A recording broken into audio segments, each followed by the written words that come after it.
বিশেষ করে আমরা যারা লাগেজগুলা মানে যাওয়ার আগে আমরা যে লাগেজগুলো আমরা কাপড় চোপড় যে জিনিসগুলো আমরা লাগেজে ঢুকাবো, আমরা মনে করে 3 দিনের লাগেজ মানে 3 দিনের কাপড় 3 দিনের ঔষধ আমরা হ্যান্ড লাগেজে নেবো ইনশাল্লাহ।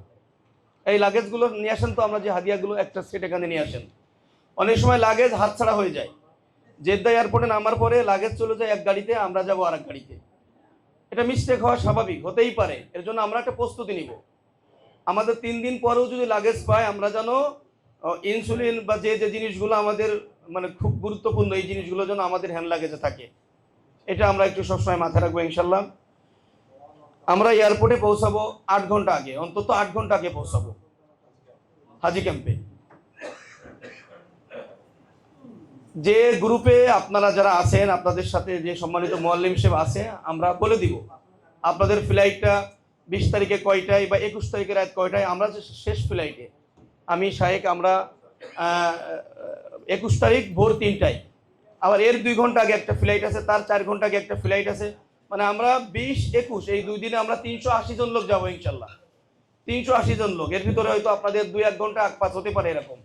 তো আমরা যেভাবে আমরা যে মুআল্লিম সাহেবের মাধ্যমে আসছি, আমরা তাদের থেকে আমরা ঠিক টাইমটা জেনে নেবো ইনশাল্লাহ। আর আপনাদের যারা পাসপোর্ট এখন অফিসে দেন নাই, আপনারা পাসপোর্টগুলি আপনাদের ফ্লাইটের 4 দিন আগে অফিসে পৌঁছাবেন। কারণ 72 ঘন্টা আগে একটা স্টিকার বের হয়, এই স্টিকারটা লাগায়ে পাসপোর্টটা আমাদেরকে ডেলিভারি দিতে হবে। এই স্টিকার ছাড়া যদি কেউ আপনার পাসপোর্ট নিয়ে চলে যান, জেদ্দা এয়ারপোর্টে নামার পরে আপনারা কিন্তু ঝামেলা হবে, আপনাদের গাড়ি উঠতে দেবে না, খুবই ঝামেলা হবে। এজন্য আপনাদের পাসপোর্টগুলি যাওয়ার 4 দিন আগে আমাদের অফিসে পৌঁছাবেন। আমরা প্রয়োজনে 24 ঘন্টা আগে ডেলিভারি দিয়ে দেবো। আপনারা যদি কেউ পারেন অফিস থেকে এসে নিয়ে যাবেন, আর নয়তো আমরা এয়ারপোর্টে যে পৌঁছে দেবো ইনশাল্লাহ। হ্যাঁ, হজ ক্যাম্পে যে পৌঁছে দেবো।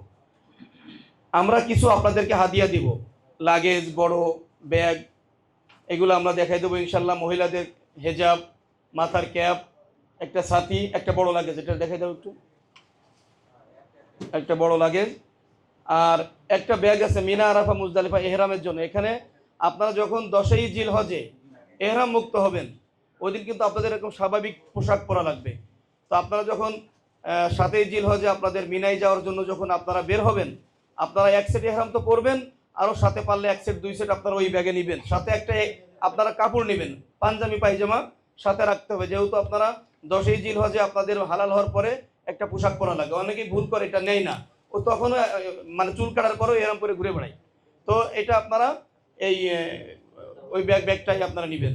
একটা জায়নামাজ দেওয়া আছে, কোথাও যদি নামাজে রক্ত হয়ে যায় আরাফা, মিনা, মুজদালিফাই, তো ওখানে আপনারা বিছায় নামাজটা পড়ে নেবেন ইনশাল্লাহ। আপনাদের যাদের সাথে গাড়ি নাই, আপনারা চাইলে লাগেজটা আরো 1 সপ্তাহ পরে আপনাদের বাসায় পৌঁছে দেবে ইনশাল্লাহ, আমার লোক যে দিয়ে আসবে। কারণ এত বড় লাগেজ 2-3টা, একটা ফ্যামিলিতে আপনারা 3 জন আসছেন, কথার কথা 1 জন তো নিতে পারবেন না।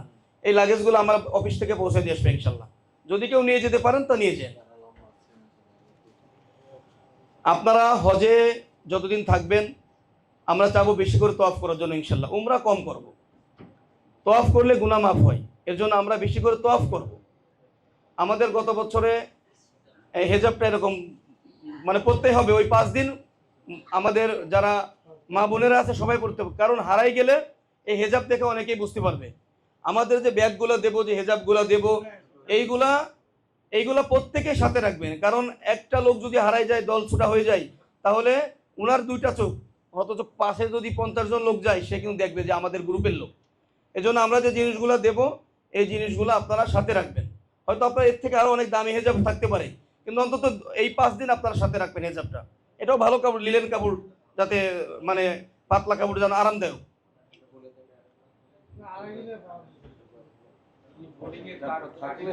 এরপরে আপনারা যখন তওয়াফ করছেন, মনে করেন স্বামী স্ত্রী একসাথে আছেন, আপনি আপনার স্বামীর কাছ থেকে আলাদা হয়ে গেছেন ভিড়ের কারণে, আপনি এমনভাবে পড়াশুনো করে যান, এমনভাবে ট্রেনিং নিয়ে যান, আপনি যেন হারাই যাওয়ার পরেও আপনি নিজে যেন বাকি তওয়াফগুলো আপনি শেষ করতে পারেন। আপনি যেন নার্ভাস না হয়ে যান, আপনার স্বামী হারাই গেছে বা আপনার মুআল্লিম হারাই গেছে, এখন আপনি কি করবেন, হাই হুতাশ, এটা যেন করবেন না। আপনারা 3 পাক পরে বা 3টা তওয়াফের পরে আপনার স্বামী হারাই গেছে বা আপনি হারাই গেছেন, দল ছুট হয়ে গেছেন, বাকি 4টা তওয়াফ যেন আপনি করতে পারেন, এই মনোর সাথে নিয়ে যাবেন। আপনি ইয়ের সাই করার সময় আপনি হারাই গেছেন, দেখবেন যে শেষ করে আবার তারে পাই গেছেন, কিন্তু আপনারা হাই উতাস হবেন না। আপনারা বাকি কাজটা নিজে শেষ করতে পারবেন, এরকম ভিতরে আপনারা শক্তি নিয়ে যাবেন, জ্ঞান অর্জন করে যাবেন ইনশাল্লাহ। আপনারা যখন ঢাকা থেকে বিমানে উঠছেন, উঠার পরে নিয়ত করছেন, বিমান চলে গেছে জেদ্দা এয়ারপোর্টে, জেদ্দা এয়ারপোর্ট নামার পরে জেদ্দায় কিন্তু কোনো ইমিগ্রেশন নাই, জেদ্দায় কোনো ইমিগ্রেশন, দুইটা ইমিগ্রেশনই, একটা হাজি ক্যাম্পে হবে, একটা আমাদের এয়ারপোর্টে হবে, দুইটা ইমিগ্রেশনই বাংলাদেশ থেকে হয়ে যাবে। এখন বিমান থেকে নামার পরে একটা বাসে উঠাই, হয়তো এয়ারপোর্টের মাঝে বিমানটা নামাইছে, একটা বাসে উঠাইছে, উঠানোর পরে বাসটা আপনার এয়ারপোর্টে একটা রুম আছে, সেখানে আপনাদেরকে নামাবে, ওইখানে আপনারা ফ্রেশ হয়ে নেবেন। ওয়াশরুমে যাদের যাওয়ার দরকার আপনারা যাবেন, যে আপনারা ফ্রেশ হয়ে নেবেন, কারণ ওই ওয়াশরুম থেকে বেরোয় যাওয়ার পরে বা এয়ারপোর্ট ক্রস করার পরে যেদিক থেকে এয়ারপোর্ট থেকে বের হয়, এরপর আপনি একটু নিজে নিজে এই জিনিসটা একটু মাথায় নেন যে এয়ারপোর্ট থেকে নামার পরে এই সমস্যাটা হয়। আমরা বাস্তব অভিজ্ঞতার কথা বলতেছি, যে অনেকেই মনে করে এয়ারপোর্ট থেকে বেরোনোর পরে আমরা টয়লেটে যাবো, কিন্তু যেতে পারে না। তো এর জন্য বিমান থেকে নামার পরে বাসে উঠবেন, হয়তো বাসে 10 মিনিট 5 মিনিট থাকা লাগে, এই বাসটা যেখানে নামাই দেবে এয়ারপোর্টের ভিতরে, ওইখানে যেয়ে আপনারা ফ্রেশ হয়ে নেবেন। মনে করবেন যে আপনারা আগামী 3 ঘন্টার পরে, 3 ঘন্টা আগে আপনারা কি আর কোনো টয়লেট পাবেন না, এটা মনে করে নেবেন আর কি। কখনোই মনে মনে ভাববেন না যে আমি মনে হয় এয়ারপোর্টের বাইরে যে আমি টয়লেট পাবো, এটা ভাববেন না, তাহলে গাড়ি রাস্তার মাঝখানে দাঁড় করে আপনাকে, এটা অভ্যাস আছে আমাদের, এর জন্য বলতেছি। এখন কি করব, দাঁড়াইতে তো হবে যে কোনো একটা জায়গায়, কিন্তু এটা খুব, বাকি যে 50 জন হাজি এরা বিরক্ত হয়ে যায়, বুঝতে পারছেন কি জন্য?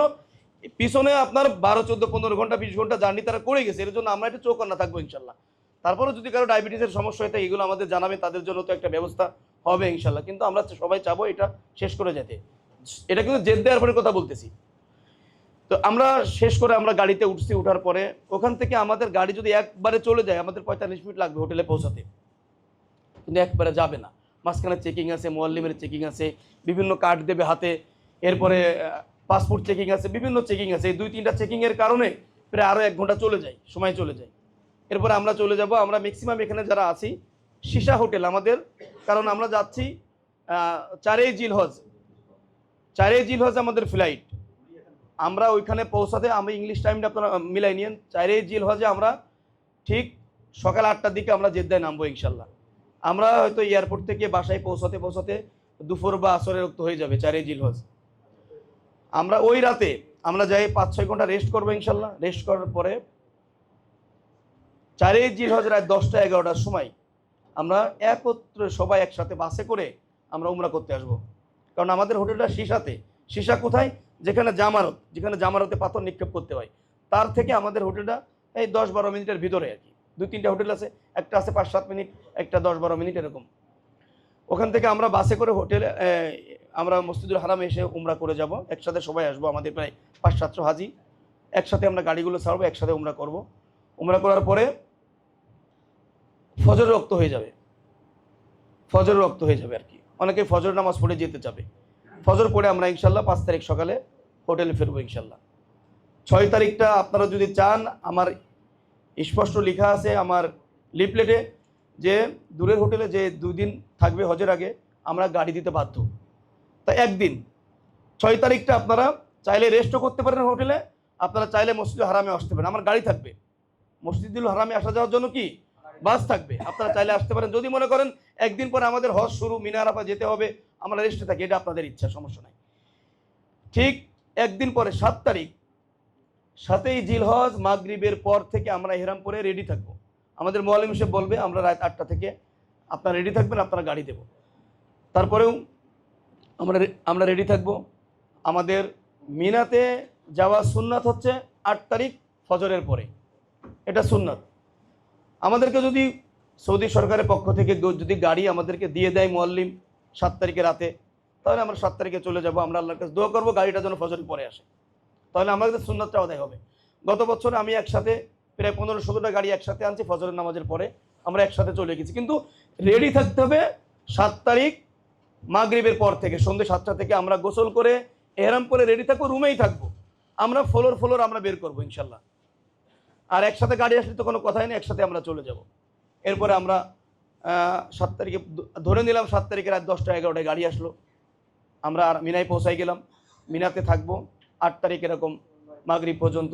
8 তারিখ মাগরিবের পরে 8 তারিখ মাগরিবের পরে আমরা ঠিক ওরকম আরাফার গাড়ি আমাদেরকে মুয়াল্লিম সাহেব দেবে, সৌদি মুয়াল্লিম। আমরা আরাফাতে চলে যাব। আরাফাতে 9 জিলহজ আমরা আল্লাহর কাছে দোয়া করব। যত দোয়া আছে আমাদের শাইখ যে আলোচনা করছে, আমরা এরকম ওখান থেকে যে শিক্ষাগুলো আমরা নিয়েছি ওই অনুযায়ী আমরা ইনশাল্লাহ দোয়া করব। এরপরে আরাফার গাড়ি আমাদেরকে দিবে আছে মাগরিবের পর থেকে। আরাফার গাড়ি দেওয়ার পরে আমরা মুজদালিফায় যাব। এই যে মুজদালিফায় গাড়ি দেওয়ার পর আর কোনো গাড়ি নাই। তো আরাফা থেকে মুজদালিফা যাওয়ার সময় অনেক হাজিরা একটু তাড়াহুড়া করে, আমরা যেন এই তাড়াহুড়া না করি। দেখবেন একজন লোক আরাফায় থাকা পর্যন্ত সরকার গাড়ি দিতে বাধ্য। এর জন্য আমরা আগে যাওয়ার জন্য অত ব্যস্ত হব না, বুঝতে পারছেন? হয়তো এক গাড়িতে 100 জন উঠে গেছে, 50 জন বসছে আর 50 জন দাঁড়িয়ে রয়েছে, অথচ পরের গাড়িটা ফাঁকা যাচ্ছে। এরকম হয়, এটা বাস্তবতা, বুঝতে পারছেন? এর জন্য আমরা যাদের সাথে মহিলা আছে, মুরব্বী আছে বা মাজুর আছে, আমরা চাবো তারা আমার সাথে থাকবেন। আমি কিন্তু শেষ গাড়িতে যাই, ওই কয়জন হুইল চেয়ারের লোক থাকে, কয়জন মুরব্বী থাকে, হাঁটতে পারে না, ওই কয়জনে নিয়ে আমি যাই। দেখি যে মানে মনে করেন যে আমরা হয়তো তারা যখন গাড়িতে উঠছে তখন প্রচুর জ্যাম, আর আমরা যখন গাড়িতে উঠি তখন জ্যাম নাই, হয়তো এই 15-20 মিনিট বা আধা ঘন্টা আগপাস আমরা পৌঁছাই। কিন্তু এইটার জন্য যে তাড়াহুড়া শুরু হয়, মনে হয় যে আমাদের কোনো গাড়ি নেই। আপনারা টাকা দেখেছেন, আপনারা কেন গাড়ি পাবেন না? সব কিছুই আপনাদের জন্য আছে, স্বাভাবিক থাকবেন সবসময়। এরপরে মুজদালিফায় নামাই দেওয়ার পরে আমাদের কিন্তু আর কোনো গাড়ি নাই, আর কোনো বাস নাই, কিছু নাই। আমাদের মুজদালিফা থেকে আমাদেরকে হেঁটে তাঁবুতে যেতে হবে। কিছু আছে যাদের সাথে কিছু সম্মানিত হাজী সাহেবরা আছে, তাদের সাথে মহিলাও নাই, কোনো মাজুরও নাই, উনিও ইয়ং ব্যক্তি। তো উনি কি চাবে যে উনি আর তাঁবুতে যাবে না, উনি ওই মুজদালিফা থেকে চলে যাবে পাথর মারার জন্য। তো ওইটা আমাদের গ্রুপের বাইরে, মানে আমাদের এজেন্সির পক্ষ থেকে আমরা যে আপনাদের একটা আনুষ্ঠানিকতার সাথে সব কিছু করাচ্ছি, এটার বাইরে উনি করলে করুক, সমস্যা নাই। যেমন একজন লোক আছে, তার বয়স 40, সে সব কিছু জানে, সে গুগল ম্যাপ বোঝে, তো সে হেঁটে চলে গেল ওখান থেকে আপনার জামারাতে পাথর শেষ করে উনি কুরবানি হয়ে গেছে, উনি হালাল হয়ে গেল, ওই দিন উনি তফসাই করে ফেলছে, এটা ওনার ব্যাপার, উনি করছে, ওনার গায়ে শক্তি আছে। কিন্তু অনেক মাজুর ব্যক্তি আছে, যারা রিটাল পারসন, যারা অসুস্থ মহিলার সাথে আছে, ওনাদেরকে আমরা নিয়ে তাঁবুতে যাব। এটা 10ই জিলহজের কথা হচ্ছে। মুজদালিফা থেকে আমরা তাঁবুতে যাব, তাঁবুতে যেয়ে সকালের আমরা নাস্তা খাওয়াবো, এরপরে আমরা 2 ঘন্টা রেস্ট করব, করার পরে আমরা যারা বেশি মাজুর হয়ে গেছে, বেশি অসুস্থ হয়ে গেছে, আমরা তাদেরকে তাঁবুতে রেখে যাবো ইনশাল্লাহ। কারণ একজনের পাথর আর একজন মেরে দিলে আদায় হয়ে যাবে। স্ত্রী তার স্বামীটা মারলে আদায় হবে, স্বামী তার স্ত্রীটা, এরকম।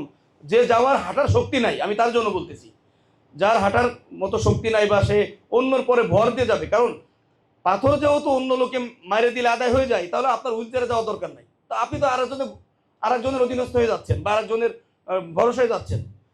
আপনি হুইল চেয়ারে পাথর মারার থেকে ওই ব্যক্তিটা পাথর মারলে আপনার আদায় হয়ে যাবে, কারণ আপনি তো আরেকজনের সহযোগিতায় যাচ্ছেন। বিষয়টা বুঝছেন তো?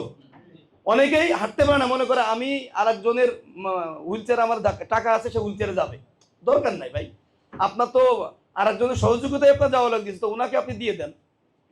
তারপরেও এটা আমি বলে দিলাম, যদি কারো আবেগ থাকে সেটা আবেগে আপনারা যেটা ভালো সেটা করেন। আমি বিষয়টা বলে দিচ্ছি আর কি, অনেকে হয়তো জানে না যে তারটা আদায় করে দিলে হবে কি না, হয়ে যাবে ইনশাল্লাহ।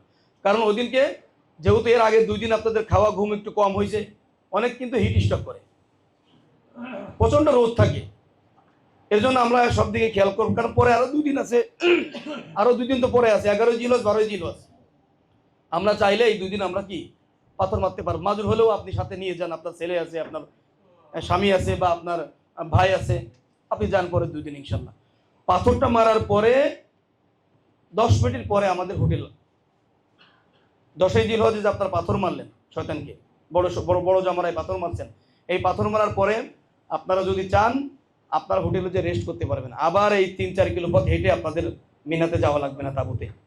এটা ভালো করে মাথায় নেন, কারণ ওই টাইমে আমরা জামারাতের পাশে কেন হোটেল নিছি, এটা নিছি আপনাদের কষ্ট যেন 95% কষ্ট শেষ হয়ে যায় ওই দিনকেরা। যাদের সিসাতে হোটেল না থাকে তাদের কষ্ট করে হয়তো 7 কিলো 8 কিলো হোটেল মানে হেঁটে মক্কাতে আসা লাগে, আর নাই তো ওই রোদের ভিতরে হেঁটে আবার সেই তাঁবুতে যাওয়া লাগে, বুঝতে পারছেন? আপনারা চাইলে তাঁবুতে গেলেন, তাঁবুতে যে দুপুরে খাওয়া দাওয়া করছেন আবার করেন, করে আপনারা সন্ধ্যা পর্যন্ত রেস্ট করেন। না হোটেলে হোটেলে সব আলাদা, সব দিয়ে দেবো আমরা, সমস্যা নাই। যাই আপনারা রেস্ট করে হোটেলে থাকেন, খাওয়া দাওয়া করেন। মিনাতে রাত্রে যাপন করা সুন্নাত। আপনারা রাত্রে 8টা-9টার দিকে আপনারা আমাদের মুআল্লিম সাহেবের সাথে থাকবে, আপনারা আবার তাঁবুতে চলে যান। অথবা যদি আপনারা চান ওদিনই আপনারা ফরজ তফসাই সেরে নেবেন, আপনারা পারবেন ইনশাল্লাহ। যেহেতু আপনারা এর আগের দিনে উমরা করে গেছেন না, আপনারা চিনে গেছেন। আপনারা ওখান থেকে চাইলে ওই দিন রাতে তফসাই ফরজ তফসাই করতে পারবেন। কিন্তু আমাদের একটা আনুষ্ঠানিকতার সাথে আমরা তফসাই করাবো 11ই জিলহজে। 11ই জিলহজে কেউ করতে না চাইলেও আমরা তাদেরকে নিয়ে করাবো। বিষয়টা বুঝছেন? জি জি, পিছনে লেট লেট না তো, আমরা পিছনে যাচ্ছি তাই লেটের কিছু না। আপনি যদি আমাদের শুরুতেও তো 380 জন যাচ্ছে না, মানে 712 জনের ভিতরে আপনাদের 380 লাস্টে আমাদের, আর বাদ বাকি তো ফার্স্টে। আমাদের ফ্লাইট আপনার 19 তারিখে আছে, 20 তারিখে আছে, মানে 19 থেকে 23 তারিখের ভিতরে আমাদের প্রায় 300 বা 400 প্লাস হাজি আমাদের ঢুকবে ইনশাল্লাহ। তো এখন আমাদের সাথে এটা তো যখন আপনি নিবন্ধন করছিলেন এটা তখনকার কথা, এখন আর আলোচনা করে লাভ নাই। এটা আমি কোন জায়গায় ছিলাম যেন, 10ই জিলহজে। আচ্ছা, 10ই জিলহজে আমরা এই পাথর মারার পরে হোটেলে গেলাম, খাওয়া দাওয়া করছি। এরপরে আপনারা কেউ যদি চান ওখান থেকে মক্কাতে যে ফরজ তফসাই করতে পারেন, সমস্যা নাই, কারণ যে যত আগে করতে পারেন আমাদের কোনো বাধা নাই। কিন্তু আমাদের পক্ষ থেকে একদিন আপনাদেরকে সম্মিলিতভাবে নিয়ে করানো হবে, মুআল্লিমরা করাবে, আমরা করাবো। এটা হচ্ছে 11ই জিলহজ। 11ই জিলহজ আমরা তাবু থেকে যাবো। ওই যে রাত্রে আপনি 10ই জিলহজ রাতে তো আপনি তাবুতে চলে গেছেন, যে তাবুতে যান না সে তো চলে গেছেন, আপনি কোনে তফসাই করার জন্য চলে গেছেন। এখন যে তাবুতে চলে গেছেন যারা, তাদেরকে আমরা 11ই জিলহজে আমরা আপনাদেরকে একসাথে আসবো ইনশাল্লাহ। এসে আমরা পাথর মারবো, পাথর মারার পরে আমরা হেঁটে মক্কাতে চলে যাব, কারণ ওখানে কোনো গাড়ি নাই। মক্কাতে যাওয়ার পরে মক্কাতে আমরা তফসাই শেষ করে মিসফালা ব্রিজের ওখানে আমরা এসে, আমরা ওখানে কোনো খাবারের কোনো আয়োজন নাই। এরপর আপনি আমি হাঁটছি, এত তফ করছি, সাই করছি, আমাদের আসলে ক্ষুধা লাগবে। ওই মিসফালা ব্রিজের নিচেই এই একমাত্র এজেন্সি আছে আমাদের, যে আমরা ওখানে খাবার প্যাকেট ধরাই দিয়ে এক বোতল পানি দিই। আপনাদের খাবার কিন্তু মিনাই রয়েছে তাবুতে, সরকারি খাবার। তারপরেও আপনাদের যেন একটু কষ্ট কম হয়, কষ্ট করছেন, এর জন্য আমরা মিসফালা ব্রিজ, এখন তো হোটেল নেই আমাদেরকে, কিন্তু পেটে ক্ষুধা, খেতে তো হবে। অনেকে ডায়াবেটিসের রোগী আছে, তাদের মানে সমস্যা হয়ে যায়, এই জন্য একটু খাবার তালে থাকতে হবে। তো আমরা মিসফালা থেকে খাওয়া দাওয়া শেষ করে আমরা আবার তাবুতে চলে যাব। আমরা তখন হাঁটাই আনবো না ইনশাল্লাহ, আমরা বাস দেবো। এটা আলাদা বাস, স্পেশাল। এটা সরকারি পক্ষ থেকে না, মুআল্লিমের পক্ষ থেকে না, এটা আমার এই কোম্পানির পক্ষ থেকে আপনাদেরকে হাঁটাবো না যেন, কারণ মিসফালা ব্রিজের আশেপাশে কিছু বাস টাস আছে, আমরা ওখান থেকে নিয়ে বাসে করে হাজিদেরকে মিনাতে নিয়ে যাই। কিন্তু মিনাতে ওই আমরা যে মুআল্লিমের যে বাসে করে মিনাত থেকে আসছিলাম ওরকম তাবুর সামনে নামাই দেয় না। অনেকে বলবে যে বাসে তো উঠলাম কিন্তু নামা দিলে এইখানে কেন? আসলে আপনার ওই গাড়ি মিনাতে ঢোকার পারমিশন নাই, আপনাকে নামাই দেবে ওই যে কোনো একটা ব্রিজের উপরে। ব্রিজের উপরে যারা এর আগে হজ করছেন তারা অবশ্যই জানবেন, বিভিন্ন ব্রিজের নাম আছে। এরা কুবরি বলে ওই দেশে ব্রিজকে, এরা কুবরি ফয়সাল, কুবরি ফাহাদ, কুবরি খালেদ। তো আমাদের তাবুটা যে বরাবর ধরেন আমরা ওই বরাবর একটা ব্রিজের পরে নামলাম। এই গাড়িটা কিন্তু আমি এক্সট্রা দিছি, এটা কিন্তু দেওয়ার কথা নাই, কোথাও নাই। কি জন্য? 5 কিলো 10 কিলো হাঁটার থেকে আমি যদি এই 2 কিলোমিটার যদি আপনাদেরকে বাসে এনে নামাই দিতে পারি, এটা কি আপনাদের কষ্ট কম হবে কিনা? তো আপনাদেরকে ব্রিজের পরে নামাই দেওয়ার পরে এমনও হতে পারে, গত বছর আমাদের ব্রিজে নামাই দেওয়ার পরে আমরা 5-7 মিনিটের মধ্যে হেঁটে আমরা তাবু পাই গেছি, কারণ তাবু ছিল গতবার ব্রিজের কাছে। হয়তো কোনো বছর আমাদের একটু বেশি সময় লাগছে। অনেকে আবার নামাই দিয়ে নেবো, হ্যাঁ এই আনলে কি জন্য আবার হাঁটা, মানে মনে হয় যে আমি একটা অপরাধ করে ফেলছি, বুঝতে পারছেন? এরকম হয় আর কি। তো আমি ভিতর বিষয়গুলো আমি বলে দিচ্ছি আপনাদেরকে, বুঝছেন? কেউ যদি মনে করেন যে আমি যাবো না, তাই সে হাইটে যান, সমস্যা নাই, কারণ সবাই লক্ষ লক্ষ লোক হাইটে যাচ্ছে। এটা এক্সট্রা একটা সার্ভিস আপনাদেরকে দিচ্ছি যেন আপনাদের কষ্ট কম হয়। হুইল চেয়ার যে নিবেন নিজ দায়িত্বে নিবেন, কোনো সমস্যা নাই। হুইল চেয়ার ওই যে বাস দেবো, ওই বাসে উঠাই দিবেন, কিন্তু নিজ দায়িত্বে। কারণ আমাদের মুআল্লিমের একজন মুআল্লিম, তার আন্ডারে 40 জন হাজি, তার কাছে হুইল চেয়ার দিলে সে কোনো ফেলেতে চলে আসবে, বুঝতে পারছেন? কারণ আপনি একজন ব্যক্তি, আপনি নিজেই ঠিক রাখতে পারেন না, তা আমি কেমনে রাখবো, বুঝতে পারছেন? আচ্ছা, এরপরে আপনি জি জি আমি দিব। আপনি এখনো তো প্রায় 1 মাস মতো সময় আছে। জি আমি দিব ইনশাল্লাহ। যেহেতু আমার এই ফ্লাইটগুলো চলে গেলে এই 23 তারিখের পর থেকে আমি ফ্রি হবো ইনশাল্লাহ। আপনি 23 তারিখের পরে আমাকে ফোন করে সময় করে একদিন এসেন, আমার এখানে যারা কম্পিউটার অপারেটর আছে ওরা সুন্দর করে আপনাকে লিখে দেবে সবকিছু। আচ্ছা, হোয়াটসঅ্যাপে দিয়ে দেবে ইনশাল্লাহ, সমস্যা নাই। আচ্ছা,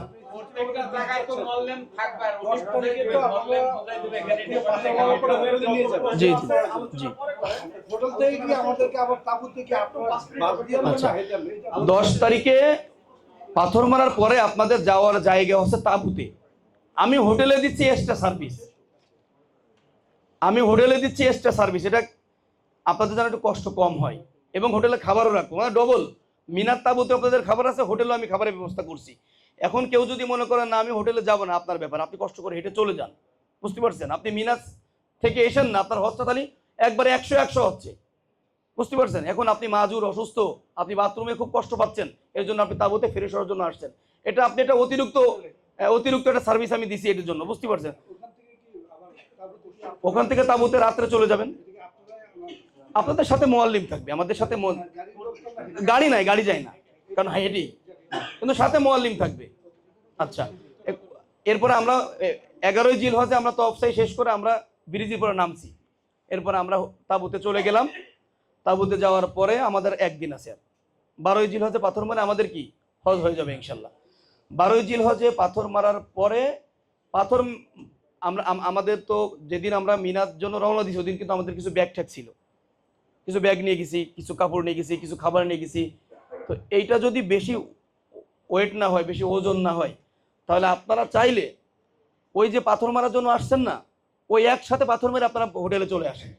এখন যদি মনে করেন যে আমি এখন পাথর মারতে যাব, এই এত মালটাল নিয়ে কিভাবে যাব, তো আপনি ওগুলো তাবুতে রেখে যান, পাথর মেরে আপনি আবার তাবুতে চলে যান, যে আপনার জন্য বাস যাবে, আপনার জন্য বাস যাবে, ঠিক যে বাসটাই 7ই জিলহজ বা 8ই জিলহজে আপনাকে মিনার তাবুতে নামাই দিছিল, ওই সরকারি বাস আবার আপনাকে কি ওই 12ই জিলহজে সন্ধ্যার আগে বাস দেবে, ওই বাসে চলে আসলেন। এখন আপনার কিন্তু হোটেল কিন্তু জামারতের কাছেই, আপনি চাইলে দুপুরবেলায় যখন জামারাতে পাথর মারতে আসবেন তখন আপনি চাইলে ওই ব্যাগগুলো নিয়ে চলে আসতে পারেন, এসে আপনি পাথর মেরে 10 মিনিট হাঁটলেই তো আপনার হোটেল, আপনি একবারেই চলে আসতে পারেন, সমস্যা নেই ইনশাল্লাহ। যারা শর্ট প্যাকেজে আছেন, অনেক হাজি এখানে আছে শর্ট প্যাকেজ, আমাদের প্রায় 112 জন হাজি শর্ট প্যাকেজ আছে, 10 দিনের প্যাকেজ, 12 দিনের প্যাকেজ, 15 দিনের প্যাকেজ, 20, মানে যার সাথে আমার যেভাবে চুক্তি হয়েছে আমাদের মুআল্লিম সাহেবদের। যারা আপনারা শর্ট প্যাকেজে আছেন, ঠিক হজের পরের দিন, এই যে 12ই জিলহজে হজ শেষ হলো, 13ই জিলহজে আপনাদেরকে আমাদের 3-4 জন মুআল্লিম সাহেব নিয়ে মদিনায় চলে যাবে, যেহেতু আপনারা আসেনি আর 5-7 দিন, এই জন্য আপনাদের খুব দ্রুত কাজ শেষ করতে হবে। আপনারা মদিনায় রওনা দিবেন 13ই জিলহজে, হজের পরের দিন যায় আপনারা ওখানে 3 নাইট থাকবেন, কারণ আপনি থাকতে চাই সব মিলাই 12 দিন 14 দিন, তো মদিনায় তখন 8 দিন করার কথা, মানে পুরনো কথা কিন্তু কারোর হবে না, বুঝতে পারছেন? তো আপনি 8 দিন থাকতে চাইলে আপনি 40 দিন থাকেন, আমি পুরো দিব 8 দিন ইনশাল্লাহ, বুঝতে পারছেন? আপনি থাকবেন, মানে এটা বলতেছি যারা শর্ট প্যাকেজ তাদের কথা বলতেছি, আপনি ফুল প্যাকেজে থাকতেছেন 15 দিন, 10 দিন, 12 দিন, 16 দিন, তো এখানে মদিনাতে 8 দিন হবে না, 3 নাইট। 13 তারিখে যাবেন, 13ই জিলহজ, 14ই জিলহজ, 15ই জিলহজ, 16ই জিলহজে আপনাদেরকে মক্কায় নিয়ে চলে আসবে। এসে যাদের সাথে যেমন চুক্তি, আপনাদেরকে যদি বলা হয় 5 স্টার তো 5 স্টার, যদি বলা হয় এরকম 5 মিনিট দূরত্ব তো ওই হোটেলে, যার সাথে যেভাবে চুক্তি হবে উঠে যাবেন ইনশাল্লাহ। এই আপনাদের এরপরে মক্কাতে আপনার কন্টিনিউ, যারা শর্ট প্যাকেজ মক্কাতে কন্টিনিউ আপনারা থাকলেন ফ্লাইটের আগ পর্যন্ত। এরপরে আসি যারা আমরা লং টাইমে থাকবো, 40 দিনের প্যাকেজ আছে বা 37 দিনের যে প্যাকেজটা আমাদের আছে, আমরা ওই যে জামানতে পাথর মেরে আমরা যে হোটেল, হ্যাঁ 12 তারিখে যে হোটেলে আসছি, আমরা ওখানে থাকবো 2 দিন, কারণ আমার বলাই আছে হজের আগে 2 দিন, হজের পরে 2 দিন, আমরা 2 দিন থাকবো ওখানে সীসা হোটেলে। আমরা কিন্তু ওখানে থাকলেও আমরা এই 2 দিন গাড়ি পাবো, হেরামে যাওয়া আসার জন্য গাড়ি দেবো ইনশাল্লাহ। ঠিক আমরা 15ই জিলহজ রাতে আপনাদেরকে আমরা এই যে যেখানে যাদের সাথে যে যা বলে নেওয়া ওই হোটেলে আপনারা থাকবেন, ওখানে 5 স্টার যাত্রী আছে, ওখানেও আমাদের হাজি সাহেবরা আছে 3 স্টার বা এরকম 2 কিলোমিটার দূরে এরকমও আমাদের হাজি সাহেবরা আছে, তারা থেকে কন্টিনিউ তারা এরকম থাকবে 5ই মুহররম পর্যন্ত, 5ই মুহররম পর্যন্ত মক্কাতে থাকবে যারা লং প্যাকেজে। এটা আপনারা মিলাই নিয়েন, আবার আমি এটা ইংলিশ তারিখ বলে দিব, মানে যেভাবে আমাদের হোটেল ঠিক করা মক্কা মদিনা আর কি। 5ই মুহররমে আমরা ওই লং প্যাকেজকে নিয়ে আমরা মদিনাতে যাব ইনশাল্লাহ। আপনারা যারা ইহরাম, আমরা নিজেরা যারা ইহরাম পরবো আর কি, আমার কাছে দাও, এটা ধরুন তো। এরাম পড়া হচ্ছে, আপনারা দেখেন কিভাবে এরাম পড়লে এরামরা সুন্দরভাবে মজবুত থাকে, এভাবে একটু দেখে নেন। এই মাথাটা এরকম ধরবেন, এই জায়গা দুটো একসাথে ধরতে হবে, ধরার পরে ধরো ধরো বুঝছো না, এটা এটা এদিকে নেবে, দেখবে টান দিবেন, নেওয়ার পরে ভাঁজ হবে, এই যে একটা ভাঁজ হয়ে গেল। এটা দেওয়ার পরে আপনি এইভাবে মোড়াই দিবেন, একটু এইভাবে মোড়াই দিবেন। দেওয়ার পরে এরপরে বেল্ট। এরপরে আর বেল্ট দিবেন, একটু ভালো করে টাইট করে ফেললে আর বেল্ট লাগে না, বুঝতে পারছেন? এরকম ধরুন লুঙ্গির মতো দিবেন না, তাহলে খুলে দেয় যে কোনো সময়। এরকম দিলে বেল্ট লাগে না। আরো দুই একটা মোড়া দেন, সমস্যা নেই। চুপ করো। আমরা যখন প্রথম তওয়াফ করব 3 পাক, তখন আমরা এই যে রমল করবো এরকম থাকবো, বুঝতে পারছেন? ঠিক আমাদের যখন এরপরে 3 পাক হয়ে যাবে, আমরা তখন স্বাভাবিকভাবে জি প্রথম 3 পাক এইভাবে বুঝতে পারছি। আর এমনি স্বাভাবিকভাবে আমরা গায়ে স্বাভাবিক চাদরের মতো রাখতে আর পারবো, এটা সমস্যা নেই। এটা এই চাদরটা নিলে বাতাসে উড়ে যায় না, বুঝতে পারছেন? এরপরে এহরামটা যদি একটু চাদরের মতো হয় আপনার জন্য ভালো, কারণ এয়ারপোর্টে যাওয়ার পরেই কিন্তু শীত লাগে। এয়ারপোর্টে শীত, তারপরে সাফা মারোয়ায় শীত লাগে, কঠিন এসি ওখানে। এই জন্য আপনারা এই তোয়ালে এহরাম নিলে একটু ভালো হয়। বাসের মধ্যেও এসি, শীত লাগে, চাদর কোয়ালিটি এগুলো আছে আমাদের অফিসে আছে। এগুলো আমরা হয়তো দোকানে নিলে মনে হয় 1000 টাকা, 800 টাকা, 900 টাকা নেয়, আমাদের 750 করে এখানে আছে। যদি কারোর লাগে নিয়ে, ঠিক আছে, 2 সেট 1500 যদি লাগে আপনারা নিয়েন বা অর্ডার দিয়ে যেতে পারেন, পরে পৌঁছায় দিবে ইনশাল্লাহ। আমরা এখন তাহলে উঠি, আমরা উজু করে আমরা এখানে নামাজ পড়বো ইনশাল্লাহ।